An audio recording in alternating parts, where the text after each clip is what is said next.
Every day, every single day, I do the very best I can to find a reason to be thankful, even in the tough times.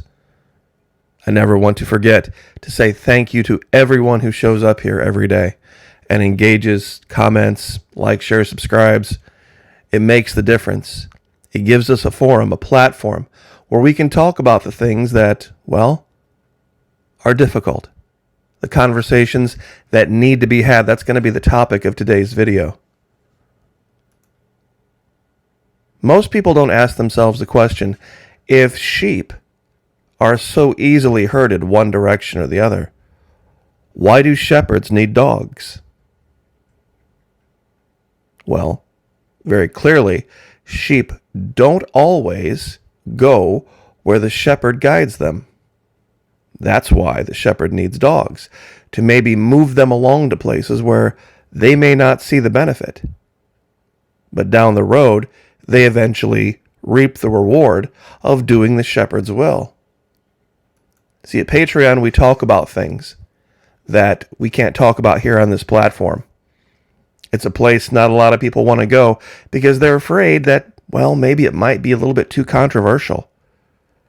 But when we can talk about these things in an uncensored way, openly and plainly, we can start to solve problems. Now, I just want to be very clear about something. A lot of the things that we talk about over at Patreon, grid down, power down, shit is the fan, are about what's going to happen 3 weeks, 6 weeks, 3 months down the road after the power goes out. I'm not making any allegation that these things are going to occur 1 or 2 or 3 or 4 days after the power goes out. Most people can deal with life and handle 3 or 4 days without power or the internet. Some have said that some of the allegations I've made about what might occur, the shift in values, the shift in morality, is just overkill. I'm not talking about right away. I'm talking about long term. And that's the real threat. $1 per month. That's all. Lowest allowable level, fully refundable, up to 90 days. Nothing to lose. Gloves off discussion, psychological operations, and the real story of what's coming. Would love to have you there. Join us. You can look at images like this that we've talked about. These soldiers that have completely lost all semblance of military bearing and let themselves go to this extent. And you can read in other failures in their lives. Failures in the command that was tasked with keeping them ready to go at a moment's notice into a war zone, into harm's way. I'll bet you that if you looked at their weapons and their equipment, wasn't well maintained. I'll bet if you went to wherever they lived, that it was a mess. I'll bet everything else in their life is C-, D+ effort, if that high, in this particular case. See, this guy's got a great haircut, but I'm sure somebody else gave it to him. You can divine all sorts of other problems. And you Marine guys out there, it's not just the Army. This is a very funny picture that's been around for a while. I put this one together. 4 of the 6 images here are Marines. Upper left, upper center, lower left, and lower right are, you can actually read it, U.S. Marines, Lance Corporal McBride, and this is also Marines. You'd have to look a little closer, but it's a U.S. service problem. Not just the Army. I pick on the Army because that's the branch I was in. But survey raises, 18 July of this year, survey raises serious questions about the future of the all-volunteer force. Now, this isn't some kind of a prelude to a draft. What they're talking about here is the ability to operate the military in the way that's operated in the past and maintain national security. You see, a draft, if there's not enough people joining willingly, who qualify. You can't just randomly draft everybody, because that makes the problem worse, not better. We learned this in Vietnam. But here's the killer. You're going to love this. We've shown all these pictures, right, of them being obese. At the end of the day, families are having a hard time making ends meet. Speaking of military families, affecting their overall well-being.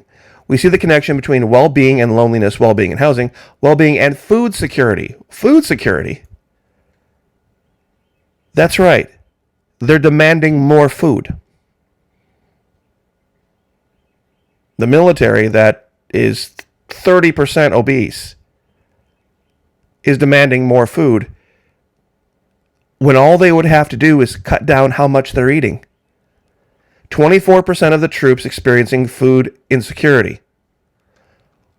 Well, if the rate is 24%, about 24% of active duty service members experience food insecurity. Real simple then. Cut your diet. Cut your calories by 24%. Cut your calories by 24%. You solve the food insecurity problem and you solve the obesity problem simultaneously. But are they going to do that? No. No. Why? Because we now have the feel-good military. Which brings us to here. See, in a survival situation, it can never be about what feels good. It has to be about what's right. There's a fundamental difference between the 10 Commandments and the 7 deadly sins. The 7 deadly sins are all self-serving. Lust, gluttony, greed, sloth, wrath, envy, pride. All of these are sins that will be deadly to you, specifically to you, and won't necessarily affect anyone else. But the 10 Commandments, that's a very different thing. For example, thou shalt not kill. Okay, that's fine. Really, it's thou shalt not kill unjustly or thou shalt not murder. But in a survival situation, that gets a little murky.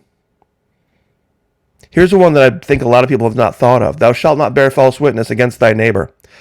Let's say that you know that there was an adult somewhere that was doing things to someone who was not an adult that shouldn't be going on. But that person who was not an adult was too afraid to say anything. And it went on over and over and over again. And you could stop it. You could stop it just by testifying that you saw it, even though you didn't. Would you? The 8th one is easy. Thou shalt not steal. If your kids were starving, your family was starving, people you knew, people you loved, I'm sure a lot of people would say, you know what, I would do this thing, and then on Judgment Day, I would look God square in the face and say, look, I was trying to protect innocent people. I was trying to protect my family. I was trying to protect my loved ones. If that's a crime, then I guess that's a crime. You see, this is very situationally murky. Some are, some aren't. Honor thy father and thy mother. What if thy father and thy mother have gone away from God and want nothing to do with God and are backslidden, or maybe you found God and they never had God and they don't have any interest in listening to anything about the Bible or morality? How does one honor that? How does one honor that? And I've used this one before, and boy, it gets people upset. But I'm going to throw out another scenario here based on it. Let's say that you and your husband, survival situation, and he's gone. He's been gone for 8-10 weeks, out foraging, out looking for food. Maybe 14 days, and the food ran out 6 days ago. And you rationed, and you did the very best you could.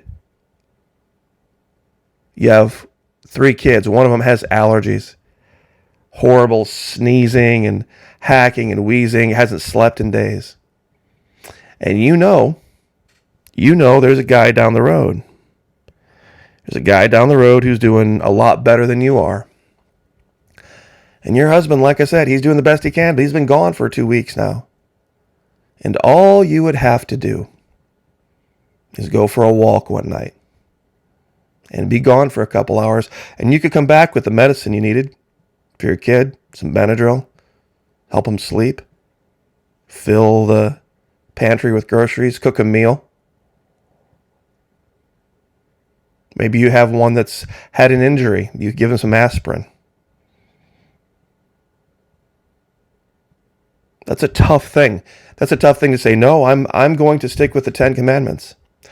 I'm going to stick with the 10 Commandments. I'm not going to commit adultery. I don't know when my husband's going to be home.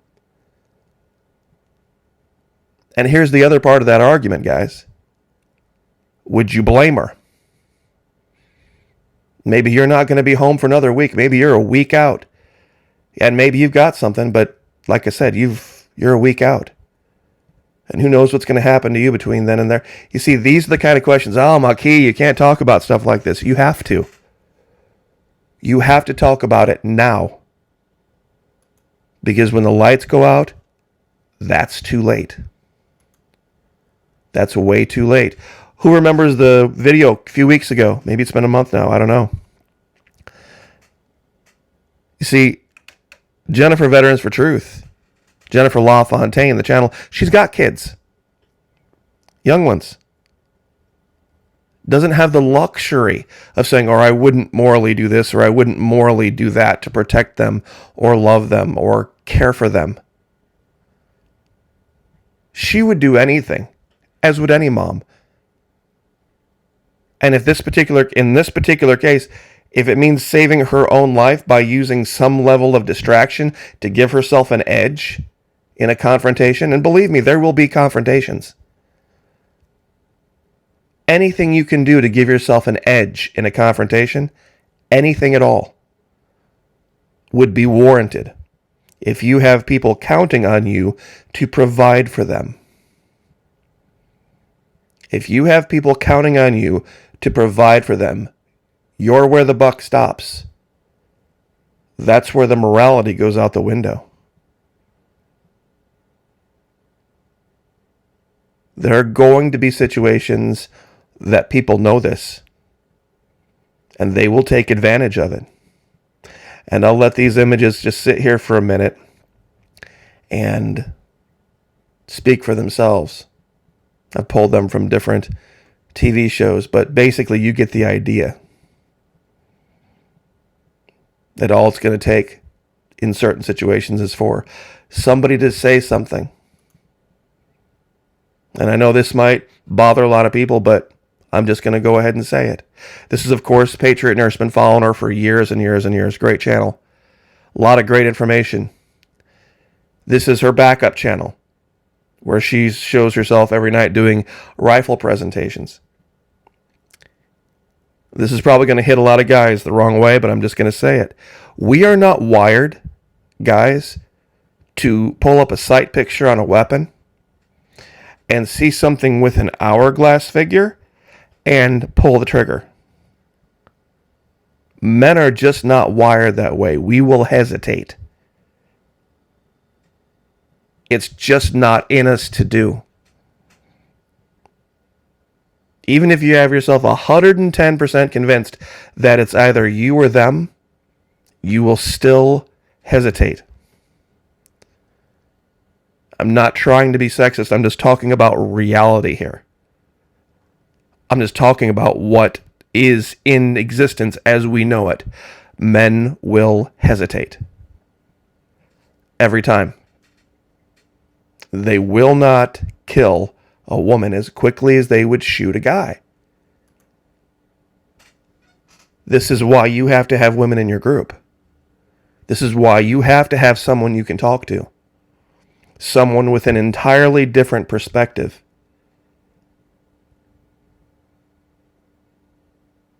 And someone who's willing to tell you that this mission is not suited for you. This mission is suited for someone else.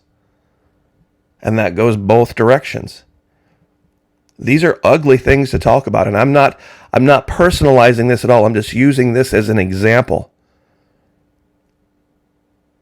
I don't think Patriot Nurse would do harm to anyone ever under any circumstances unless somebody was coming for her. But let's say there was. Let's say there was, and you hesitated. And you hesitated. and all this was rolling through your head about right and wrong and moral and immoral and what's the best decision, what's not the best decision, and you haven't thought about this and you haven't sorted this out. And remember, and I'm going to remind people of this, I'm talking about weeks down the road when you're hungry and you're tired and you have anxiety and you have depression, which is going to come too. That's where everything's going to get really weird. So, once again, over at the Patreon channel, we're going to continue to open up this can of worms, so to speak, in a more graphic way, in a more real way, so that people can have these conversations. Not with me. It's not my business. I mean, I know what I would do. I've had these conversations with those around me, and I know what they would do. But if you haven't had hard conversations like this with those in your survival group, I would suggest doing so. Join the Florida Maquis Patreon channel, $1 per month, where we bring things up like this and have discussions and say, okay, this is our plan. This is what we would do. And this is why we would do it. And you can debate back and forth about the morality of survival. Because the two things will never line up. The two things will never line up. Survival in a grid down, power down situation where you have people counting on you. The morality is surviving. The morality is waking up tomorrow morning. Everybody waking up tomorrow morning. Whatever facilitates that, that's the moral decision. And that really argues sometimes with what people believe these things are. So I'll leave it there. Very thankful for everyone who joins us here. God bless. Like, share, subscribe. We'll see you guys next time.